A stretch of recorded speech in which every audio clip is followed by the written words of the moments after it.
Hello everyone, and welcome to Wonders Weird and Wild.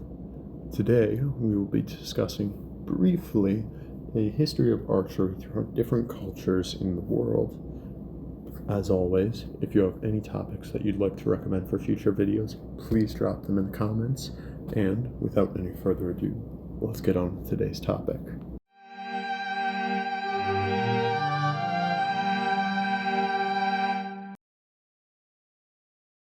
So there is a wide variety of debate as to where archery actually originated. Some people say it was in southern Africa, some people say it was in Southeast Asia.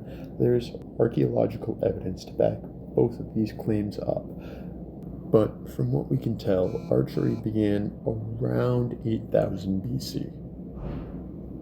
Today, though, we will be starting in Africa, mainly with Nubia, and within Nubia, the Kingdom of Kush. The Kingdom of Kush was one of the first regions to really gain prestige with the use of the bow and arrow. They used what were mainly referred to as self-bows, which were the simplest kind of bow you could have. They were wooden rods with a string along the back that held tension such that it could launch an arrow. The Nubians were one of the most advanced societies with the bow at this time, though, and the Nubians as a whole were so well renowned with the art of archery that Nubia began to become known as Ta Siti, or the land of the bow. As a matter of fact, when Egypt was eventually founded, they were seeking out Kushites to use as archers for dynasties.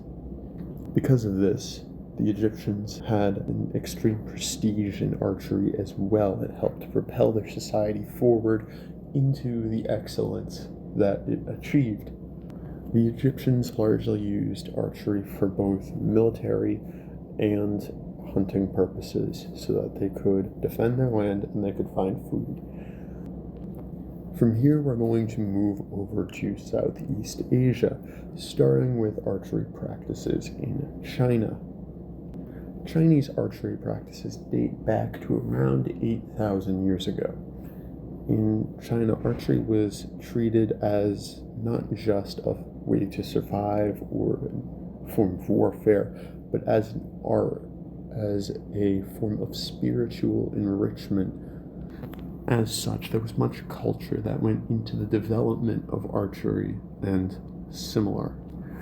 There were similar opinions on this in other regions, with Japan developing martial art entirely around the use of the bow and arrow being kyudo, which also meant way of the bow. The Japanese became some of the most skilled actually in the world's history in the use of the bow. Another civilization that really thrived in that area with the use of the bow was India. India actually has some of the best known documentation of their practices with bows, with their training, with their methodology, and with their philosophy surrounding the use of archery. Now, all of these civilizations incorporated the use of what is known as the recurve bow. These were somewhat similar to self-bows, but had a few main differences. The main one being that at the end of the actual stick on the bow, the wood curved back forward. This helped to store more energy for more precise and powerful shots. And then, of course, we come to the Mongols. The Mongols used a very simple yet effective design of bow. They used a compact recurve bow, which was easy for them to use while on horseback, especially with small Mongolian horses that they had, which is part of what facilitated their conquering of the entire continent of Asia.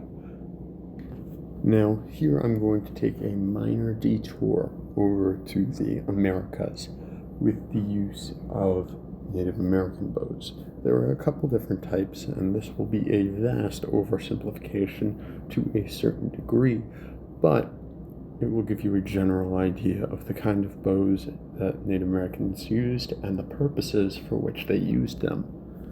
So we start off with the plains bow, of course, used in the Great Plains by the tribes that happen to be in the Great Plains, being the Sioux, the Comanche, and the Cheyenne in a large part. So the plains bow was a longer bow. It was 4 to 6 feet, and it was that length to generate enough power to take down large prey items like buffalo. Next we come to the short bow, which was used by the tribes of the Pacific Northwest. And this was a much smaller bow, as its name might suggest. It was only 3 to 4 feet in length, and it was made from yew or birch. And the idea behind the short bow was that it was smaller so that people could easily navigate through densely packed forests to hunt after their prey. And then, of course, we have what is probably the most famous Native American bow, the flat bow. It was used in the Iroquois, the Powhatan, and the Cherokee. And the idea behind the flat bow was just a bow that was as general purpose as possible, that could be used for absolutely anything. So it was powerful, it was accurate, it was maneuverable, it was just an overall good bow. Moving back eastward, we come to the Assyrians. Now, what the Assyrians bring to archery is a very interesting contribution because it is one of the first major tactical contributions that can be added to this list. What the Assyrians would do is they would have one major shield bearer at the front of a line of soldiers, and then they would have 9 rows of archers behind them. And the idea behind this was to create a mobile unit that could attack from afar, but was also protected when they came under fire. This turned out to be an incredibly effective strategy, and it was later adopted by the Persian Empire. Now, the Persian Empire took this, and they took it to an extreme of numbers because of their population size. So they would have enough arrows flying at a time, would have thousands of arrows flying at a time, and it almost became a thing of psychological warfare for their enemies. They see arrows blotting out the sky, and they turn and run. From here, the use of bows begins to die down just a little. The use of bows is significant in Greek and Roman culture. However, it is no longer so much for military purposes. Archers in ancient Greece began to be viewed as almost cowardly, fighting from afar without any risk of actually taking any damage themselves. That being said, archery is still incredibly culturally significant in Greece, forming many of the major myths that we know today. Same goes for Rome. They had an incredibly competitive archery culture, which led to countless competitions. Now, bows do begin to make a resurgence in the Middle Ages, and I am sure many of you are shouting at the screen, what about the British longbows?